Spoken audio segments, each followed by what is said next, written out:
ada yang bersimpati dengan nasib mereka. Rata-rata masyarakat menyatakan bahawa nasib mereka wajar dibela dengan segera. Menurut pesara kerajaan, Julina Saimin, tempoh 7 tahun berkhidmat sudah cukup lama untuk diserap sebagai doktor tetap kerana rakyat Malaysia sangat memerlukan perkhidmatan doktor. Sampai 5 tahun tu adalah max. Kalau dah 7 tu patutnya memang dah diserapkan. Kita tak boleh salahkan doktor sebab doktor tu sendiri pun ada tanggungjawab. Yang mana yang bujang pun ada parents, mana yang kahwin ada anak. Assalamualaikum, anda bersama saya Muhammad Hanafi bin Abdul Latif, matrik nombor 268452. Hari ini kita akan membincangkan masalah-masalah yang melibatkan isu dasar. Antara dasar yang kita pilih, dasar pelantikan doktor kontrak. Perubahan dasar ini berlaku pada tahun 2016. Hari ini kita akan mengupas sedikit bagaimanakah punca berlaku pelaksanaan dasar ini, kesan, cadangan, dan sama-sama kita akan dengar luahan hati dan apakah harapan doktor-doktor kontrak yang kita datangkan khas untuk membincangkan isu ini. Pelantikan doktor-doktor kontrak ini berlaku bermula tahun 2016. Ini berlaku kerajaan terpaksa menukar dasar tersebut daripada pelantikan tetap kepada satu bentuk pelantikan di bawah kontrak. Ini kerana lambatkan graduan perubatan yang lahir dan melibatkan faktor kewangan negara yang serius untuk melantik doktor-doktor ke jawatan tetap dengan memperuntukkan jumlah gaji dan allowance yang tinggi. Jadi kerajaan terpaksa menukar dasar tersebut. Salah satu penggunaan pelantikan doktor sementara atau pada waktu yang singkat, pendek. Ini kerana seperti yang berlaku pada masalah pandemik COVID-19. Jadi lantikan doktor-doktor ini diperlukan dengan banyak dan menyebabkan pelantikan segera dilakukan. Jadi jika berlaku pelantikan segera, kerajaan tidak mampu untuk melantik semua pegawai perubatan ke jawatan tetap. Ini juga bertujuan melibatkan fleksibiliti dan penyesuaian keperluan bidang tugas tertentu dalam perkhidmatan kesihatan. Di sini saya ada bawakan dua orang doktor kontrak yang akan berkongsi sedikit perjalanan karier mereka, apakah harapan mereka sebagai doktor-doktor lantikan kontrak dan masa depan sistem kesihatan di negara ini. Silakan.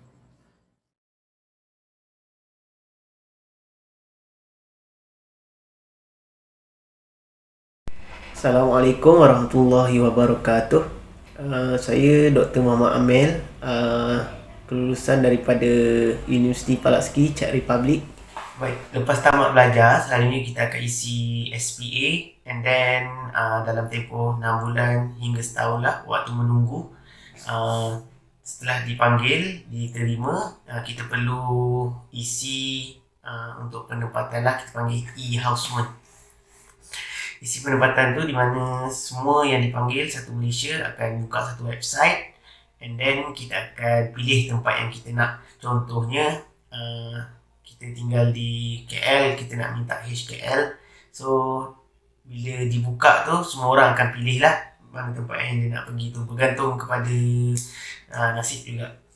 Ada orang dia internet dia crash, and then dia tak boleh dapat tempat yang dia nak. Kebiasaannya lepas dia tak dapat tu, internet crash, bila dah okey, yang tinggal cuma Sabah dan Sarawak. So nak tak nak terpaksa pergilah Sabah atau Sarawak. And then bila dah masuk, kita perlu jalani latihan lah, kita panggil doktor pelatih. Doktor pelatih ni selama 2 tahun, maksimum 3 tahun. Kalau doktor pelatih ni tak perform, dia mungkin akan di-extend lah. So akan menjadi 2 tahun, 4 bulan, 2 tahun, 8 bulan, 3 tahun. Bergantung kepada jabatan yang dia kena extend tu. Lepas habis 2 tahun, kita akan dilantik menjadi pegawai perubatan. Selepas menjadi pegawai perubatan, setelah setahun menjadi pegawai perubatan, baru kita akan dinaikkan grade daripada UD 41 menjadi UD43 jawatan kontrak. Kalau dulu masa 2016 lepas habis houseman doktor pelatih, kita terus dilantik menjadi pegawai berwatan bergrade UD44 jawatan tetap. Tapi selepas 2016 jawatan kontrak diperkenalkan, so kita kena tunggu setahun baru boleh naik jadi UD43 saja. Di mana UD43 dan UD44 ni ada perbezaan tangga gaji lah. So di situ ada ketidakadilan sikit, di mana kerja sama, bebanan kerja sama, tak berbeza dengan doktor yang berjawatan tetap, tapi kita dapat gaji yang lebih rendah. Di situ ada tak adil sikit lah untuk kami doktor kontrak. Okey, selepas 2 tahun doktor pelatih, setahun menjadi MO, dah 3 tahun. So kita akan renew kontrak kita lagi 2 tahun. Itu maksimum yang boleh pergilah. So total service 5 tahun. Selepas habis kontrak 2 tahun yang kita renew tu, kita boleh renew lagi, tapi bergantung kepada kerajaan lah. Kalau khidmat kita masih diperlukan, dia akan ambil.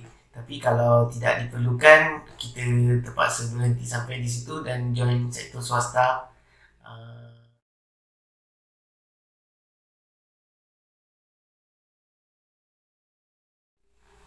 Kesan dasar kontrak ni kita boleh bahagi kepada dua lah kebiasaannya, dua pihak. Satu, kesan kepada doktor, lagi satu kesan kepada masyarakat.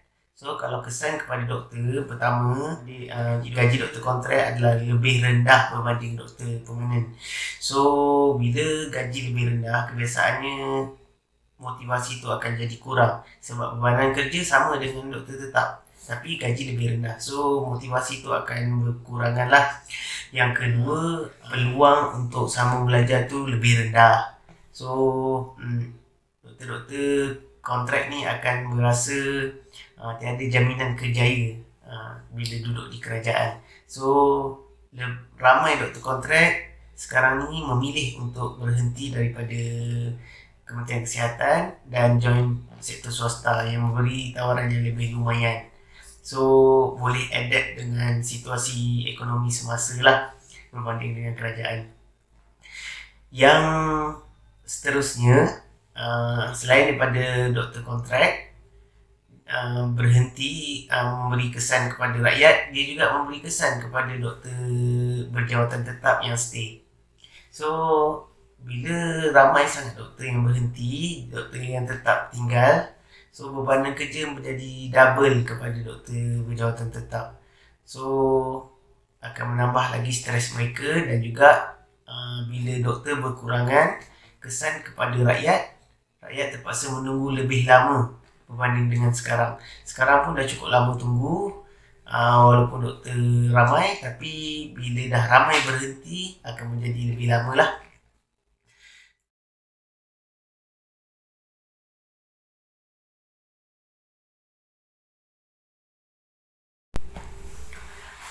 Antara yang diminta untuk semasa hartal, salah satunya diserap ke jawatan tetap. Yang kedua, dibenarkan untuk sambung belajar. Yang ketiga, diminta untuk naikkan allowance untuk on call. Okey. Dalam tiga ni, dua dikerantakan lah, kira dapat lah. Di mana jawatan doktor kontrak diserap menjadi tetap. So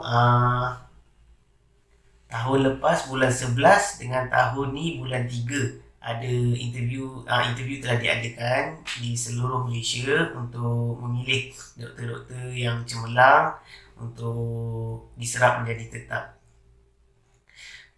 Selepas interview, kebiasaannya kita akan menunggu sebulan, lebih kurang sebulan. Lepas tu keputusan akan keluarlah sama ada dapat ataupun tidak.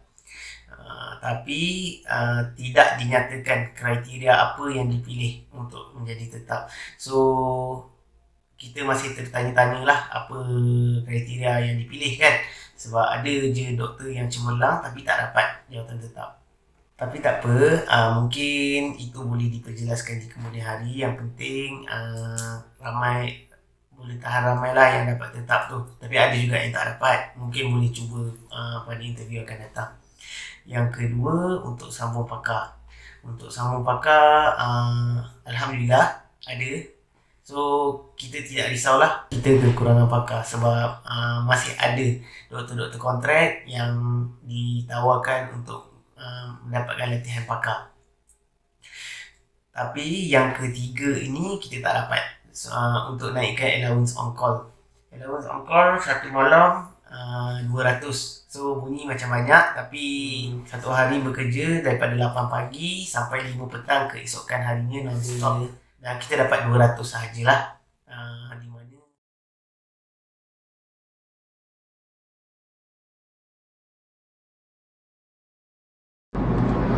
Assalamualaikum dan salam sejahtera. Saya Dr. Khairul Afif, lulusan daripada Universiti Kuala Lumpur. Okey, macam ni, harapan saya terhadap pegawai-pegawai perubatan kontrak di sektor kerajaan, pertama sekali kita haruslah buka jawatan tetap tu dengan lebih besar agar jumlah pegawai perubatan untuk menampung dengan bilangan pesakit yang ramai itu terjaga dan kita mampu untuk beli rawatan yang sebaiknya kepada pesakit lah. Okey. Kedua, apa yang harapan saya mahukan adalah ketulusan dan proper guideline untuk pemilihan bagi pegawai-pegawai perubatan untuk diserapkan ke jawatan tetap di sektor kerajaan ini tadi. Okey. Yang kedua tadi, harapan saya dibuka peluang untuk doktor-doktor kontrak yang tadi untuk menyambung pembelajaran ke peringkat seterusnya lah, terutamanya untuk melanjutkan kepakaran dalam bidang masing-masing. Seterusnya, apa yang harapan saya adalah diberikan sistem penempatan yang fleksibel, kerana ada di antara kami yang harus menjaga ibu dan ayah yang mempunyai penyakit kronik serta anak-anak yang memerlukan perhatian yang lebih. Jadinya, sebagai contoh, ada di antara kawan saya yang telah dapat penjawatan tetap tapi dihantar ke Sabah Sarawak atas alasan masih muda dan memerlukan khidmat beliau lah di sana. Memandangkan kita tidak boleh ubah dia punya penempatan tadi. So di sini agak sukar fleksibel lah untuk kita berbincang berkenaan dengan penempatan itu tadi, memandangkan beliau ada komitmen terhadap keluarganya tadi. Okey, seterusnya apa harapan saya adalah dinaikkan allowance atas panggilan itu tadi, atas sebab dengan kadar inflasi yang terlalu tinggi sekarang ini, kadar allowance atas panggilan itu tadi masih tidak berubah daripada 10 tahun dahulu. Jadinya bersesuaian dengan kerja kami yang harus bekerja selama 36 jam dan kadar bilangan pesakit yang semakin tinggi. Ini yang menyebabkan ramai doktor lari ke pihak swasta lah, sebabkan dengan kadar bayar yang tidak setimpal itu tadi. Jadi saya harap ada penambahbaikan daripada sektor kerajaan untuk membela nasib-nasib kami pegawai doktor perubatan kontrak ni tadi. Okay, terima kasih.